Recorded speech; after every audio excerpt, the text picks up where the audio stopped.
no meio de uma nação corrupta e perversa, entre a qual resplandeceis como luzes no mundo, retendo a palavra da vida, para que possa gloriar-me no dia de Cristo, de não ter corrido, ou, em outras versões, trabalhado em vão, nem ainda que seja oferecido sobre o sacrifício e servido da vossa fé, e serviço da vossa fé. Me alegro e regozijo com todos vós. Por esta mesma causa, vós também alegrai-vos e regozijai-vos comigo. Podeis assentar, adorando, glorificando o nome do Senhor, porque Ele é digno de toda honra, de toda glória, de todo louvor. Meus amados, nosso tempo é curto, quero ser bem sucinto nas minhas palavras. O primeiro ponto que eu quero abordar é cooperação na salvação. Haja visto que hoje é o dia que nós cumprimos o mandamento do Mestre, fazer isso em memória, aqui estamos nós. As ceias, haja visto, é para salvos. Crente que aceitou Jesus, passou por um processo de pré-batismo, batizou nas águas, está em comunhão. Mas sabemos que na realidade não é bem isso. Tem muitos crentes que não é salvo, não está com a vida no altar, não está com a vida no prumo, não está em comunhão com Deus, não está em comunhão com o próximo, mas está participando da ceia. Mas eu quero abordar esse assunto que o Paulo trouxe através da carta aos Filipenses, no capítulo 2, dos versículos 12 a 18, que o primeiro ponto é cooperação na salvação. A interpelação de Paulo aos Filipenses é mais que um chamado a viver em unidade e harmonia numa dada situação humana.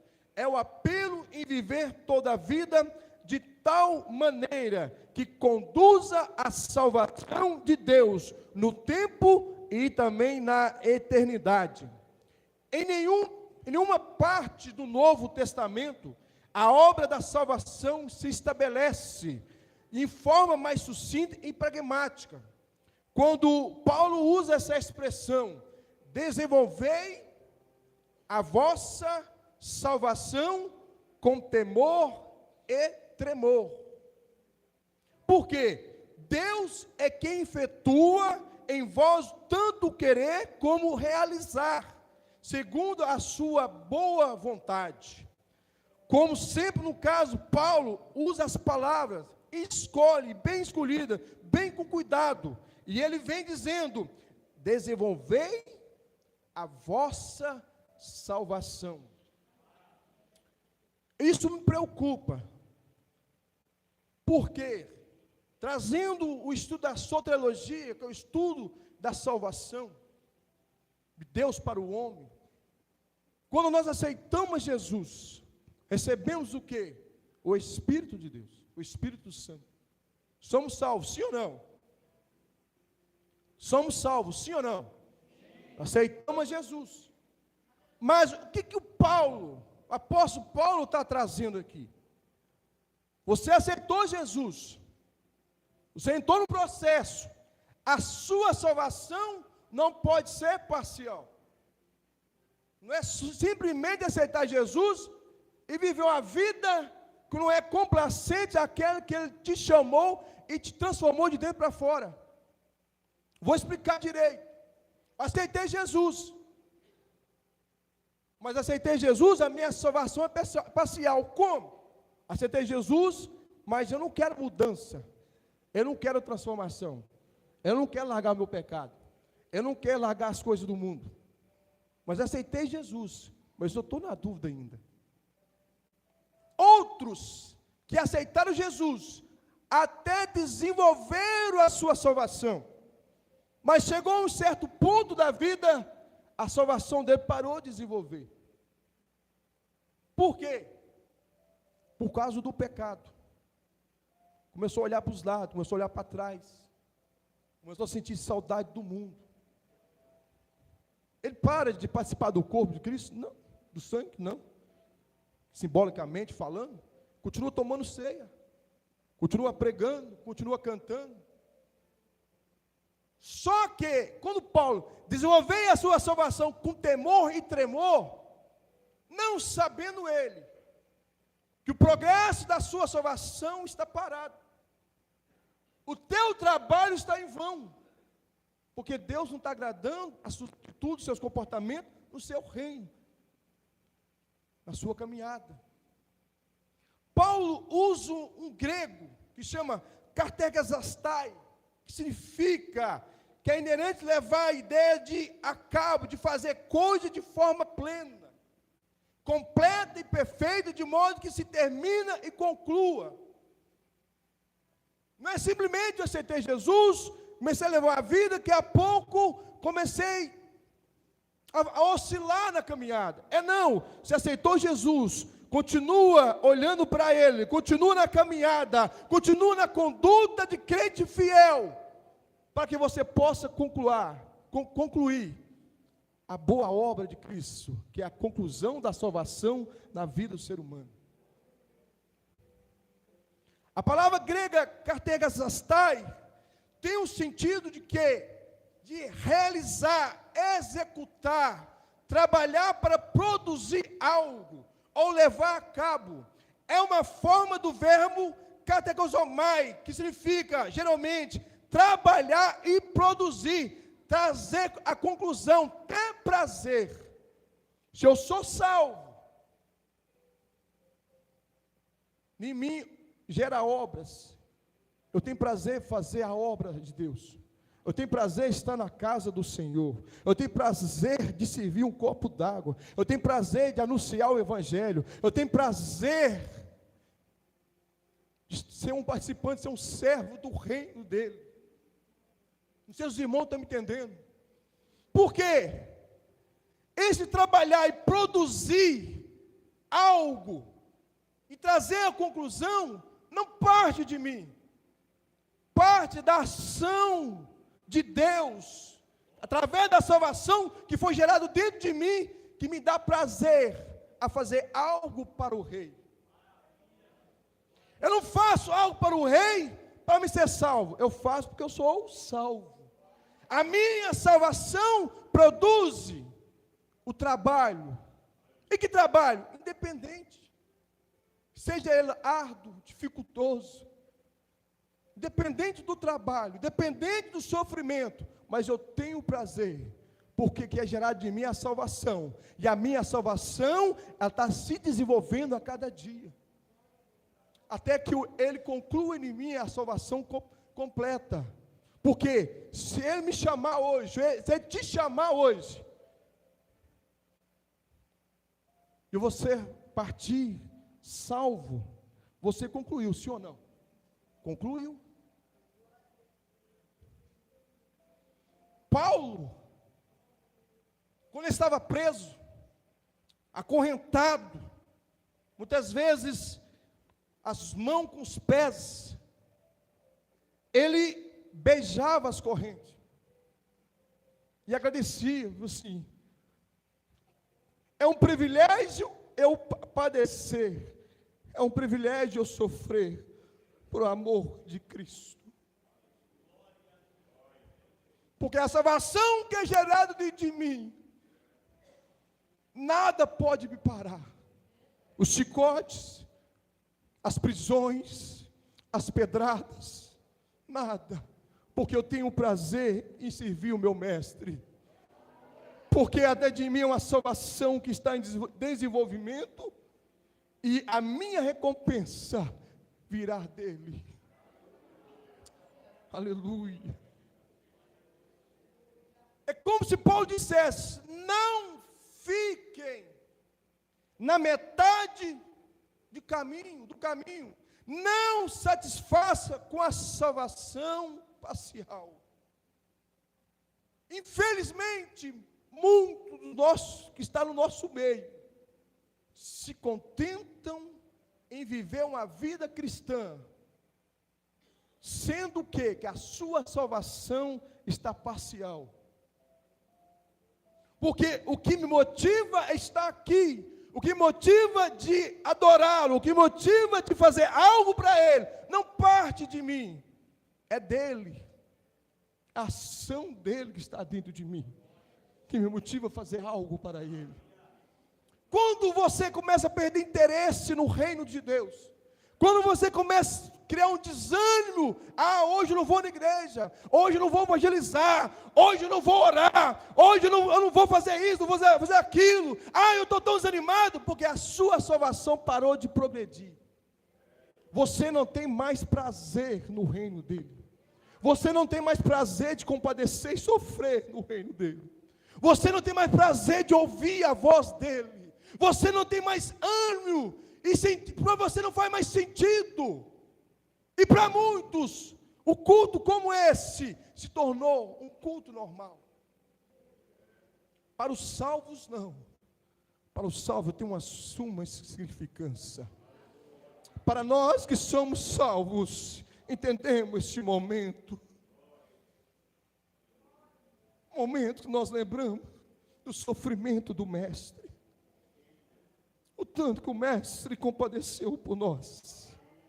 O tanto que Ele sofreu. Para que essa salvação fosse gerada dentro de mim, dentro de você. E quando Ele paga e dá a vida dEle por nós. E quando Ele diz, está consumado. Porque no ato que nós fizemos lá atrás, eu te aceito como um suficiente Salvador. Começa o processo da salvação. Dentro do homem. Esse processo da salvação, ele tem que desenvolver. Por isso que tem muito crente doente.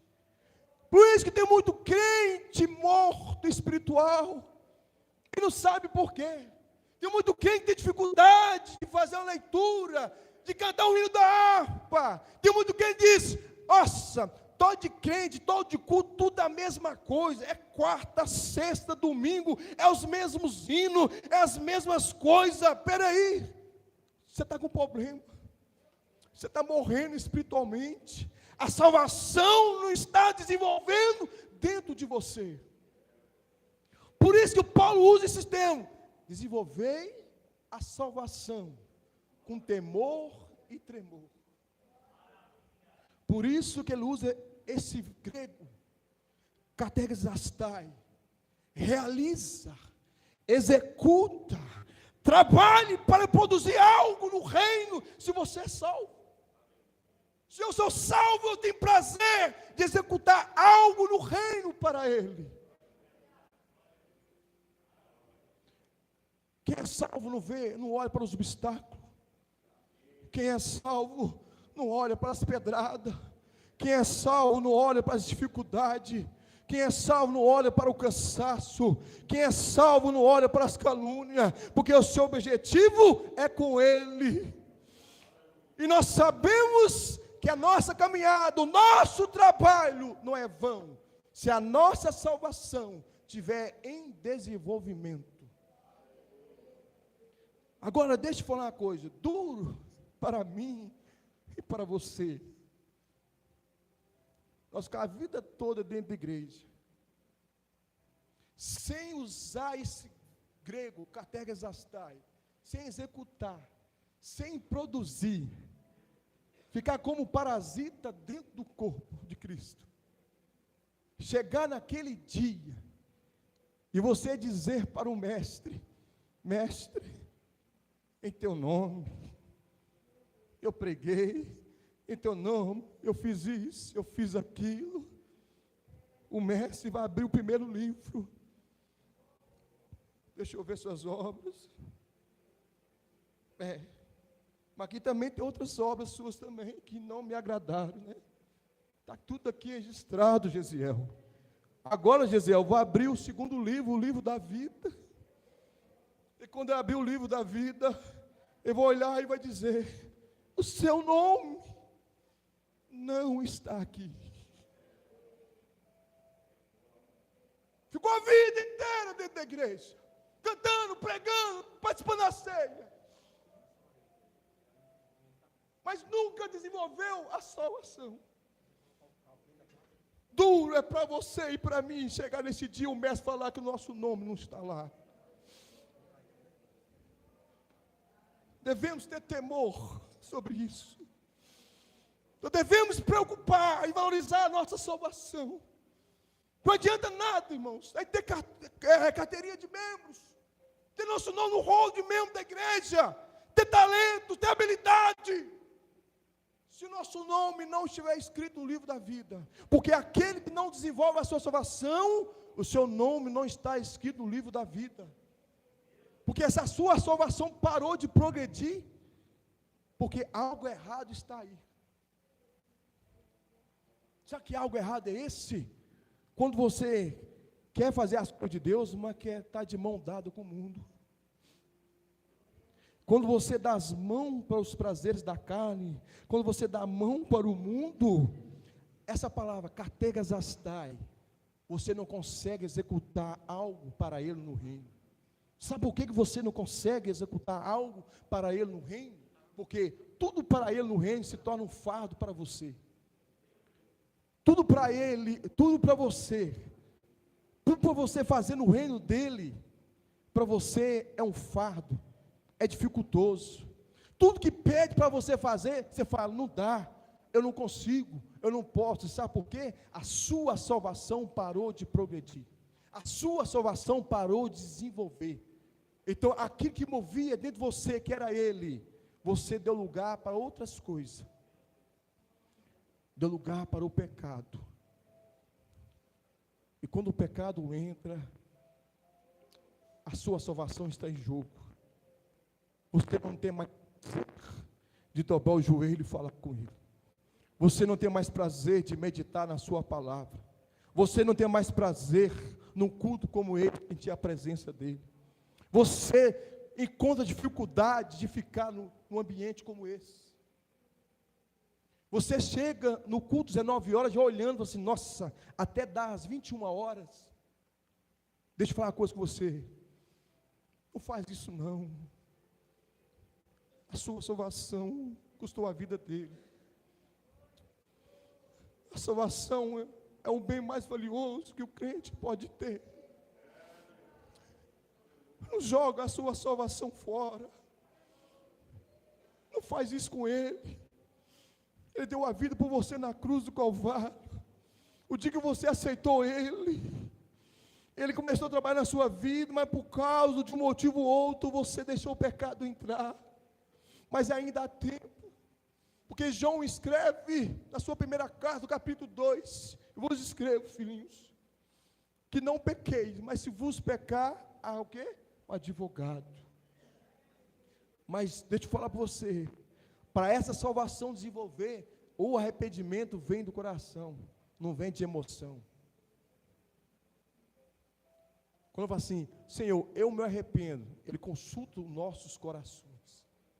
Se houve um arrependimento de verdade, os seus pecados são perdoados, e a sua salvação começa a progredir novamente.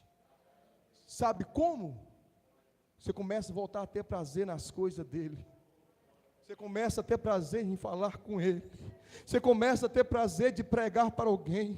Você começa a dizer assim, eu não estou entendendo o que está acontecendo comigo. É a vontade de orar, é a vontade de ler a Bíblia, é a vontade de estar no culto, é a vontade de fazer as coisas de Deus, porque a salvação voltou a desenvolver. E deixa eu falar uma coisa, não toma ceia nesse estado. Pelo amor de Deus. Não toma ceia com a sua salvação parcial. Se você está em dificuldade, se você se encontra nesse estado, conserta com o mestre primeiro. Conserte-se com ele primeiro, para você ter prazer. Porque aquele que é salvo e está em a sua salvação de desenvolvimento, ele sente o prazer de participar da ceia do Senhor. Aleluia! O tempo não espera. Vamos para o versículo 13. O versículo 13, Paulo diz assim: porque Deus é quem efetua em vós tanto querer como realizar, segundo a sua boa vontade. No versículo 13, Paulo explica que, embora o cristão deva trabalhar na sua caminhada espiritual, é Deus que age dentro do crente, tanto para dar o desejo, que é o querer, quanto a capacidade de realizar, de fazer a sua vontade. Aqui entra outra palavra grega que faz todo sentido, que é enérgico. Sobre esse verbo se tem que notar duas coisas importantes. Sempre se usa com respeito à ação de Deus, e sempre se aplica a uma ação efetiva na vida do homem. Todo o processo da salvação, meus queridos amados irmãos, é uma ação de Deus, e esta ação é efetiva porque é sua ação, é dele, vem dele para o homem. Não é o homem que simplesmente levanta suas mãos e vem aqui para frente. É uma ação divina que trabalhou no coração do homem, colocando o desejo de largar o estado pecaminoso e encontrar com Deus. A ação de Deus não pode frustrar, nem ficar inconclusa. Deve ser plenamente efetiva na vida do homem. O verbo grego energe, usado por Paulo em Filipenses 2 e 13, carrega algumas características que ilustram como Deus atua na vida do homem. A primeira característica é ação divina e ativa.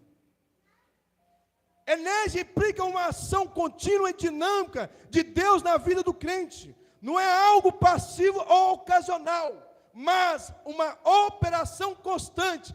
Deus está continuamente agindo no interior do crente, moldando o seu caráter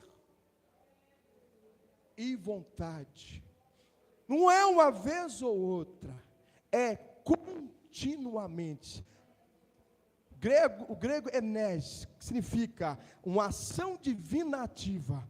Ele continuamente está moldando o nosso caráter e as nossas vontades. Porque a nossa vontade não é a nossa, é a dele. Porque é Cristo que vive em mim, não vivo mais eu. Então, por isso, diariamente, continuamente, Ele molda o meu caráter e as minhas vontades. Ah, Senhor, eu quero fazer isso. Não, mas é isso aqui que você vai fazer. Senhor, eu vou pregar. Não, você vai pregar o que eu mando. Porque é a minha vontade na sua vida. Não é a sua, é a minha, é o meu querer. A segunda característica é a capacitação sobrenatural. Deus não apenas influencia, mas capacita o crente e realiza a sua vontade. Isso inclui o tanto querer, que é as motivações, desejos e intenções. Quando realizar as ações práticas, deixa eu explicar para você uma coisa. A capacitação sobrenatural trabalha na sua, na minha, na nossa motivação. Trabalha nos nossos desejos. Trabalha nas nossas intenções. Eu sempre falo isso aqui. Quando nós aceitamos a Jesus, quando a ação efetiva está contínua dentro do nosso ser, o Espírito Santo domina o nosso espírito domina a nossa alma domina a nossa carne, se tornamos homens espirituais. Por isso que essa capacitação sobrenatural vem sobre nós, porque é a motivação dele, é os desejos dele, é as intenções dele, não nossa. Quando a carne que é inclinada para o pecado se manifesta, mas nós somos dominados pela ação efetiva do Espírito Santo. Aleluia. Por isso que o crente tem prazer nas coisas de Deus, não nas coisas da carne. Quantos outros vão para a festa, vão para a farra, vão para carnaval? O nosso prazer é estar na igreja, é estar evangelizando, é estar orando, é estar pregando a palavra de Deus, porque a capacitação sobrenatural trabalha nas nossas emoções, motivações e desejos. Porque se não fosse essa ação dentro de mim, de você acha que nós estaríamos na igreja? Jamais. Se não fosse essa ação de capacitação sobrenatural dentro de você, meu filho, minha filha, você não estaria aqui. Você está aqui porque essa ação te move. Essa ação ela te conduz. Essa ação te controla. Essa ação te dá o desejo de adorar o Rei dos Reis. Aleluia, aleluia. Eu tenho que terminar. Terceira característica: conformidade à vontade de Deus. A ação descrita por Enésio ocorre em conformidade com a vontade de Deus. O resultado dessa operação é que o crente passa a desejar e agir de acordo com os propósitos divinos. Não por esforço próprio, presta atenção, não por esforço próprio, mas porque Deus está dirigindo essas vontades e ações. O pastor Gesiel não está aqui dirigindo a congregação do Beira Rio por força própria, pelas forças dos meus braços, por meu intelecto. Se eu pensar assim, eu vou me frustrar, eu vou quebrar a cara, vou cansar. Você sabe o que é isso? É a conformidade com a vontade de Deus. Planejei tudo na minha vida, mas ele disse assim: você planejou, mas não me consultou. A minha vontade é outra. Você não vai, porque tem algo para você no reino. E quando ele me trouxe para cá, eu não dirijo a congregação do Beira Rio, porque eu conheço, eu sou bom, não, porque é a conformidade, é a ação dele na minha vida, é a capacitação dele na minha vida, é o que ele faz dentro de mim para fora. E cada dia eu peço a ele: me ajuda, tem misericórdia de mim, Senhor. Me ajuda, Senhor, que eu não me perco na caminhada. Me ajuda que sempre eu desenvolva a minha salvação. Porque não adianta nada eu fazer a obra se a minha salvação não progride mais. Desgastarei na frente da igreja, e naquele dia ele vai dizer: não te conheço. Tomemos cuidado. Muitos acham o que eles fazem no reino, o que eles fazem dentro da igreja. Muitos acham que os cargos que eles levam sobre si vai dar a eles garantia no reino de Deus. Vocês vão se frustrar, porque aquele que desvaloriza a salvação e preocupa com status, que preocupa com sucesso, com fama, vai para o inferno com todos os cargos que foi dado.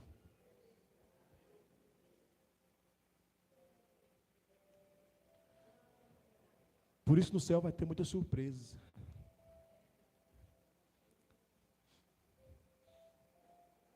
E no inferno também. No inferno que vai ter de pastor, presbítero, evangelista, diáconos, líderes, irmãs de oração, músico. Vai estar assim, ó. Porque preocuparam com o cargo, mas a característica da vontade de Deus, a capacitação do sobrenatural e a ação divinativa na vida dele, ele nunca fez parte. Sempre agiu o interesse próprio. Nunca deixou o Espírito Santo agir na vida dele. Sempre buscou o sucesso, sempre buscou o estado, sempre buscou a fama, sempre buscou o querer. Por isso há escândalo no meio de nós. Por isso que vez ou outra nós descobrimos: fulano está em pecado, fulano está assim. Por quê, meu irmão? Deixa eu falar uma coisa com você. Antes de você fazer algo para o rei, a sua salvação tem que estar em desenvolvimento. Porque através da salvação que está dentro de você, dentro de mim, que gera prazer e vontade de fazer algo para o reino. Eu canto, eu prego, eu vou na igreja, porque a salvação que é gerado dentro de mim, que me dá prazer. Aleluia, aleluia. A outra característica da Inergem é transformação interior. Tem uma característica transformadora.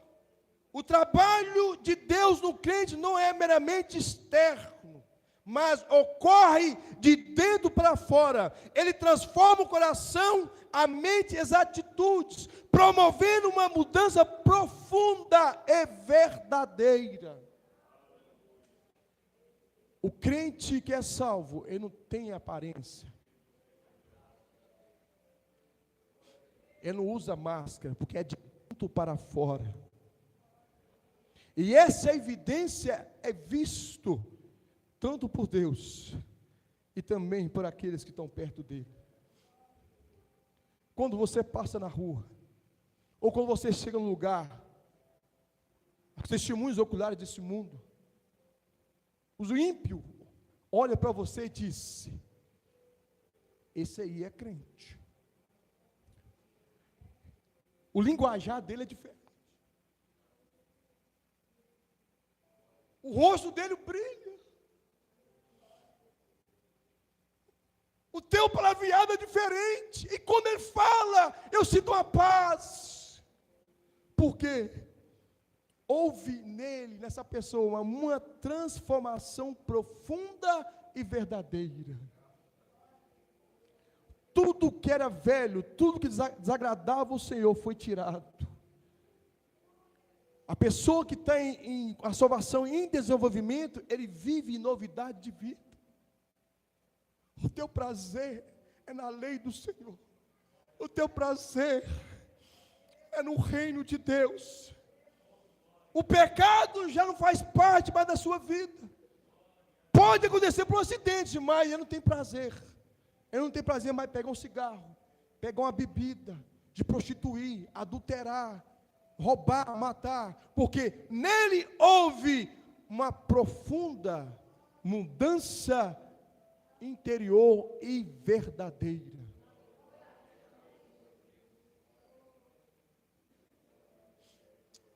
Aleluia, aleluia, aleluia.